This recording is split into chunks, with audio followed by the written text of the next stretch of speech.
This is Allison Pytlak from the Control Arms Secretariat.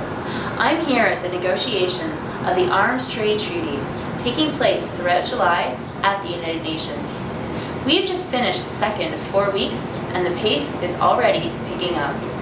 But the second week got off to a disappointing start for us, because it was decided that a large number of the negotiation meetings would be closed to civil society, which is a direct contradiction of the conference's mandate that it take place in an open and transparent manner.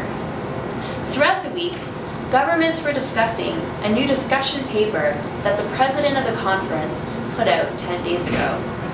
They were also starting to put together a text which could form the foundation of the future treaty. A new paper was released today that talked about the potential scope of the ATT. This means the kinds of weapons and transfers that it will ultimately govern. This is one of the most important and controversial topics of discussion. Negotiators are making positive improvements, but there remain serious loopholes, exclusions, and unclear definitions. But the campaign action has remained just as strong this week.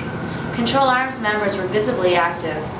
On Wednesday, representatives from several Control Arms groups addressed the conference during the high-level NGO segment of the meetings.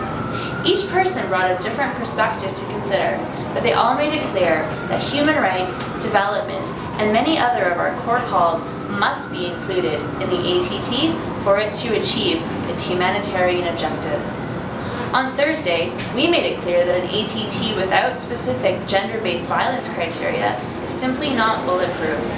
Female campaigners dressed in black offered flowers to diplomats from countries that have made supportive statements about including gender-based violence in the treaty. And later on that day, we received a video presentation from Ellen Johnson Sirleaf, the President of Liberia, Nobel Peace Laureate, and well-known women's rights activist. But it's imperative that this positive momentum continue as we move into the second half of negotiations. Positions are starting to emerge, and issues that we care about are at risk of not being included in the treaty. We'll be calling on all of our supporters to reiterate the call for a bulletproof treaty and hope that you'll be there to answer our call.